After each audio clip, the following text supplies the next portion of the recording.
Bismillah. Assalaamu calaykum waraxmatullaahi tacaala wabarakaatu. Waa idin salaamay akhyaarta sharafta leh xilli kastoo idin tahay wacan wanaagsan. Waa mar kale iyo muuqaal cusub. Maanta muuqaalkeena waxaan ku soo qaadan doonaa vitamin E, faa'iidooyinka laga helo vitamin E, ilaha cuntooyinka qani ku ah vitamin E iyo khataraha ka dhasha hadduu jirka waayo vitamin E. fadlan hadaa channelka cusub tahay subscribe inoo saar, muuqaalkana like inoo saar, waxay inoo tahay dhiirigelin. mahadsanid. Vitamin E waa mid ka mid ah nafaqooyinka aasaasiga ee jirku u baahan yahay.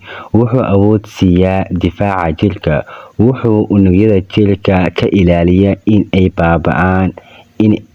ay baabi'iyaan sunta jirka ka dhashato ama sunta jirku uu samaysto, taasi oo haddii vitamin E-gu uusan ka hortagin keento cudurro dhowr ah sida cudurka wadnaha ku dhaca iyo cudurka loo yaqaano kansarka noocyadiisa kala duwan.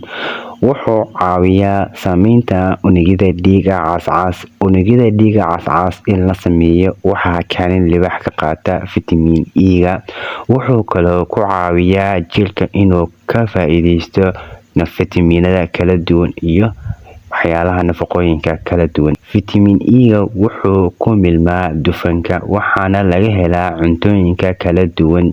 Joogteynta cuntooyinka qaniga ku ah fitamiinka waxay ka hortagtaa cilladaha ka dhasha vitamin E yarida, waxayna kor u qaadaan caafimaadka guud. Faa'iidooyinka vitamin E-ga haddaan ka soo qaadano qaybo ka mid ah waxaa ka mid ah wuxuu ka hortagaa xaaladda isbeddelka niyadda ee caadada ka hor ee loo yaqaano premature syndrome oo loo soo gaabo PMS.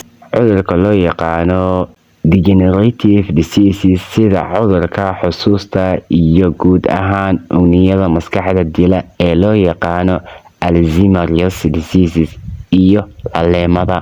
Vitamin E-ga wuxuu u wanaagsan yahay caafimaadka maqaarka, wuxuu daahiyaa soo shaacbixidda calaamadaha gabowga. Sidoo kale vitamin E-ga wuxuu sare u qaadaa caafimaadka iyo quruxda timaha. Sidoo kale vitamin E-ga wuxuu kor u qaadaa xifdinta iyo shaqaynta maskaxda. Sidoo kale vitamin E-ga wuxuu hoos u dhigaa cadaadiska dhiigga, wuxuu xoojiyaa shaqada kilyaha.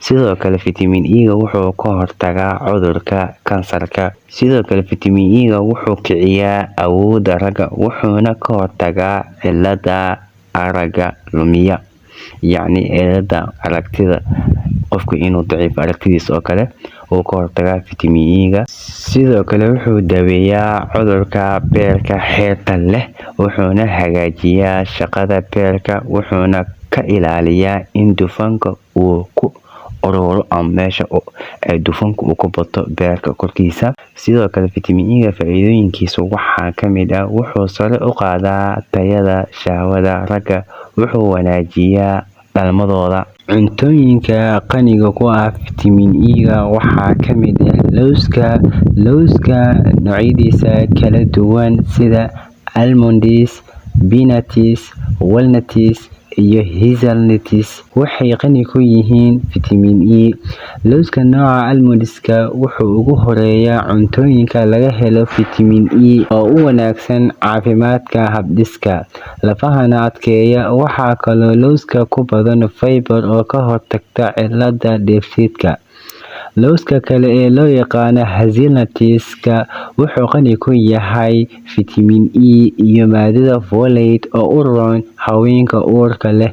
Waxay maadadani muhiim u tahay korriimada uurjiifka, waxayna ka hortagtaa inay cillado ku yimaadaan dhallaanka ama cunuga. Sidoo kale lowskan wuxuu ka caawiyaa ama hodan ku yahay macdanta kala duwan sida magnesium, calcium iyo potassium. sidoo kale lowska kale loo yaqaano peanuts, lowskan asigana wuxuu qani ku yahay vitamin E. sidoo kale waxaa laga helaa fiber oo caawiya miisaan dhimista iyo maadada magnesium oo ka qayb qaadato dhisidda murqaha. Qudaarta labaad ama cuntada labaad oo vitamin E laga helo waxaa ka mid ah avocado-da. Avocado waxa ay ka mid tahay cuntooyinka ugu caafimaadka badan uguna macaan ee laga helo vitamin E. sidoo kale avocado waxaa laga helaa vitamin B oo jirka ka caawiya inuu la dagaallamo xanuunada iyo infekshanka.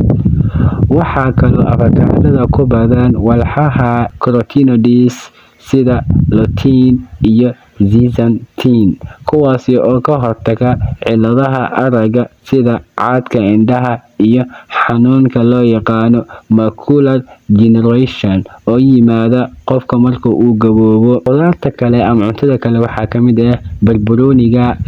Barbarooniga waxaa ku jira walxaha sun saarista kuwaas oo kobciya indhaha. Waxaa kaloo barbarooniga ku jira xadiid iyo vitamin C oo labaduba ka hortaga dhiig-yarida. Qudaarta kale waxaa ka mid ah miraha loo yaqaan kiwi. Mirahani waa il kale oo qani ku ah vitamin E iyo vitamin C oo xoojiya awoodda difaaca jirka isla markaana daaweeya hurdo la'aanta.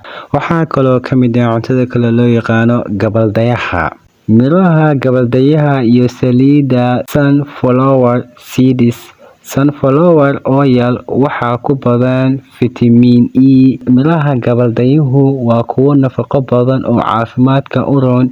Vitamin E-ga ka buuxo mirahan wuxuu ka hortagaa kansarka mindhicirada waaweyn iyo sonkorowga. Mirahani waxay wanaajiyaan dhalmada ragga, waxay hoos u dhigaan dhiig-karka, waxayna la dagaallamaan calool istaagga. Cuntooyinka kale ee vitamin E-gu ka buuxo waxaa ka mid ah saliid saytuunka, ukunta, koostada, iyo kalluunka noocyadiisa kala duwan iyo kalluunka loo yaqaan salmonka. Waan ku mahadsantihiin daawashada muuqaalka. Fadlan haddaad channelka cusub tahay subscribe inoo saar, muuqaalka like inoo saar, waxayna tahay dhiirigelin. Waxayna baranaa video xigo. Wassalaamu calaykum.